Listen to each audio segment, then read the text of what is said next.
Hi, അപ്പോൾ നമ്മളിന്ന് ഉണ്ടാക്കാൻ പോകുന്നതാണ് മക്കൈ ബജിയ. ഇവിടങ്ങളൊക്കെ മക്കൈ എന്നാണ് പറയുക, പക്ഷെ ഞാൻ കോൺ എന്നാണ് പറയാം. അമ്മയാണ് കോൺ ബജിയ ഉണ്ടാക്കുന്നത്, പക്ഷെ ഞാൻ വെറുതെ വോയിസ് ഓവർ കൊടുക്കാമെന്നേ ഉള്ളൂ. നമുക്കപ്പോൾ ഇത് ബോയിൽ ചെയ്തിട്ട് വരാം. ഇതിപ്പോൾ നമ്മുടെ ബോയിൽ ചെയ്ത കോണാണ്. ഇത് നമുക്ക് ഇങ്ങനെ ആക്കിയെടുക്കണം.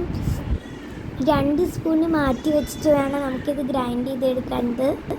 അപ്പോൾ അവിടെ എല്ലാം ഗ്രൈൻഡ് ചെയ്തെടുത്തിട്ടുണ്ട്. ഇതാണ് ഗ്രൈൻഡ് ചെയ്ത് വെച്ചത്. ഇതിൽ ചേർക്കാനുള്ള ഉള്ളി, മുളക്, മല്ലിയില, കരിവേപ്പില നമ്മൾ മാറ്റി വെച്ച കോണാണിത്. ഇതിലും കുറച്ചും കൂടി പൊടികൾ ചേർക്കാണ്ട്. ഇതെല്ലാം മിക്സ് ചെയ്യാം. നമുക്കിപ്പോൾ ഇത് ഗ്രൈൻഡ് ചെയ്ത് വെച്ച കോൺ ഇടണം. അത് കഴിഞ്ഞിട്ട് നമുക്ക് ഉള്ളി ഇടണം. അത് കഴിഞ്ഞിട്ട് നമുക്കിവിടെ മുളക്, മല്ലിയില, കരിവേപ്പില അതൊക്കെ ഇട്ട് മിക്സാക്കി വെച്ചത് അതിടണം. പിന്നെ കുറച്ച് മാറ്റി വെച്ച കോൺ ഉണ്ടായിരുന്നില്ലേ, അതിടണം നമുക്ക്. പിന്നെ ഇതിനെ നന്നായി മിക്സ് ചെയ്യാം. മിക്സ് ചെയ്യാറായിട്ടില്ല, ഇനിയും കുറച്ച് പൊടികൾ ചേർക്കാനുണ്ട്. ഇപ്പോൾ ആദ്യം നമ്മളിവിടെ മഞ്ഞൾപ്പൊടി ചേർക്കേണ്ടത്.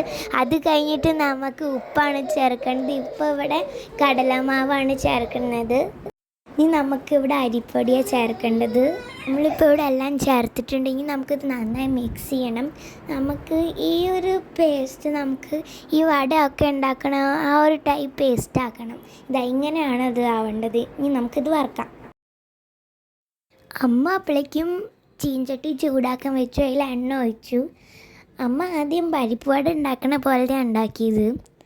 പിന്നെ ഉണ്ട് അമ്മ ഈ നമ്മൾ ഉള്ളിപ്പക്കവടയൊക്കെ ഉണ്ടാക്കിയില്ലേ, അതുപോലത്തെ ഉണ്ടാക്കി. എനിക്ക് ഉള്ളിപ്പക്കവട ഉണ്ടാക്കിയതാണ് കൂടുതൽ ഇഷ്ടമായത്. അതിൻ്റെ സോസ് കൂട്ടി കഴിക്കാൻ നല്ല ടേസ്റ്റായിരുന്നു. നിങ്ങളും ട്രൈ ചെയ്ത് നോക്കൂ. അപ്പോൾ ബൈ.